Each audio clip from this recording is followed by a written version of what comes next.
Сәлем достар, сіздермен бірге Әсел Жұмабекқызы каналыма қош келдіңіздер.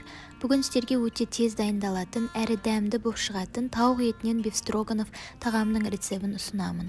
Егер каналыма жазылмаған болсаңыз, алдын ала жазылып алыңыз, толық рецепт видеоның астында болады.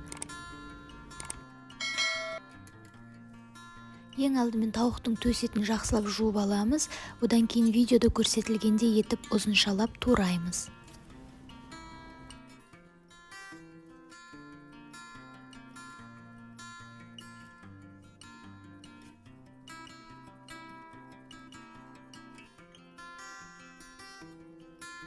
Бір түйір сарымсақты осындай етіп ұсақтап тураймыз, және кейін оны майда қуырып алатын боламын. Табамызға сұйық май және сары майды араластырып қыздырамыз. Оның үстіне сарымсағымызды салып, сарымсақ қызарғанша қуырып, кейін оны алып тастаймыз.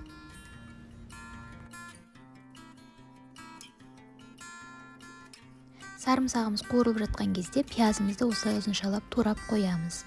Мінекей сарымсақтарымыз қызарды, оның барлығын алып тастаймыз да, кейін осы майға тауықты салып, жақсылап ағарғанша қуырамыз. Енді тауықтың үстіне пиязымызды салып, пиязбен бірге жақсылап қуырып дайындаймыз.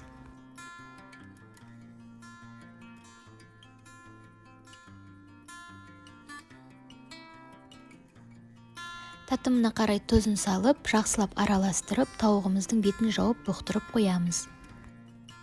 2 ас қасық ұнымызды салып, оның үстіне су құйып, жақсылап біркелкі болғанша араластырамыз.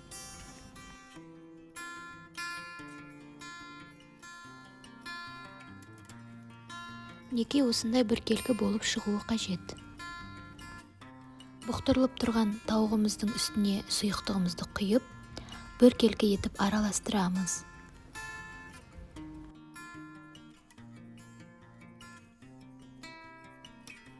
Одан кейін 2 ас қасық қаймақты қосып, тағы да жақсылап араластырамыз. Татымына қарай қара бұрыш және паприка қосамыз.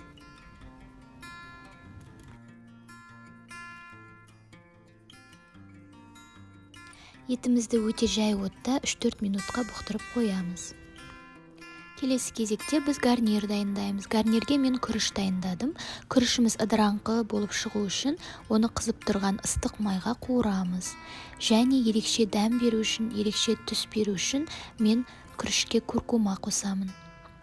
Татымына қарай тұзын қосып, үстінен 1 см асып тұратындай етіп су қосамыз да, отымызды баяулатып, күрішімізді бұқтырып қоямыз.